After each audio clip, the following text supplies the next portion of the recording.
Hello friends, welcome to Sillukaruppatti. நம்ம சேனலை இப்போ தான் புதுசாக பார்க்குறீங்களா? அப்போ சப்ஸ்கிரைப் பண்ணிக்கோங்க ஃப்ரெண்ட்ஸ். என் பையனோட கால் பிரிண்ட் எடுத்திருக்கேன். இது ஏன் எடுக்கிறேன்னு யோசிக்கிறீங்களா? இதுவும் ஒரு ஸ்வீட் மெமரபிள் கிஃப்ட் தாங்க லைஃப்பில். போன வீடியோவில் க்ளே பண்ணோம் இல்லைங்க, அந்த க்ளே யூஸ் பண்ணி தான் என் பையனோட பிரிண்ட் எடுத்திருக்கேன். எப்படி பண்ணலான்னு பார்க்கலாம் வாங்க. நமக்கு மோல்டு பண்ணுறதுக்கு பிளாஸ்டர் ஃபேரிஸ் வேணும். இது பெயிண்ட் ஷாப்பில் கிடைக்கும். பவுட்ரு ஒரு 3 ஸ்பூன் போட்டு லைட்டாக தண்ணி ஊற்றி நல்லா மிக்ஸ் பண்ணிக்கோங்க. மிக்ஸ் பண்ணதும் சீக்கிரம் ஊற்றிடணும், இல்லைன்னா அது ட்ரை ஆகிரும். இப்போ இதில் ஃபுல்லாக ஊற்றி விட்டுருங்க.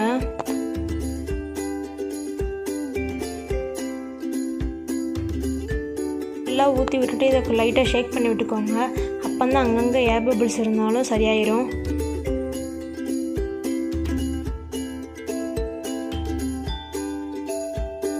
என்னோட கையை இதே மாதிரியே பண்ணி எடுத்து வச்சுருக்கேன். 2 மணி நேரம் நல்லா காஞ்சிருச்சு. இப்போ எப்படி இருக்குன்னு பார்க்கலாம்.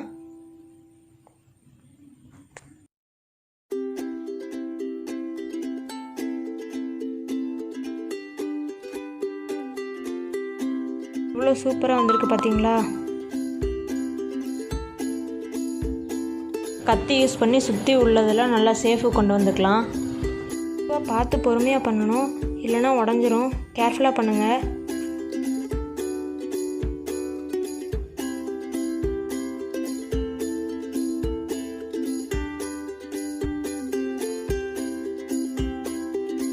இதெல்லாம் ஒரு ஸ்வீட் மெமரிஸ். நம்ம குழந்தையோட ஒவ்வொரு அசைவையும் நம்ம என்ஜாய் பண்ணணுங்க.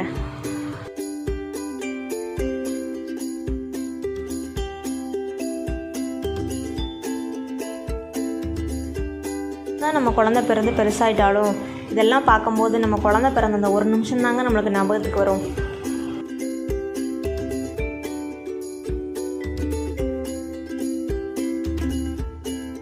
இந்த மாதிரி பண்ணி வச்சுக்கணுன்னு என் பையன் பிறந்ததுலேருந்தே நினச்சிட்டு தான் இருந்தேன்.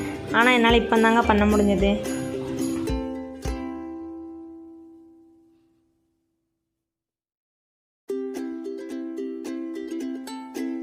நான் இதே மாதிரியும் 2 காலும் ஒரு ஹார்ட் ஷேப்பும் ரெடி பண்ணி வச்சுருக்கேன்.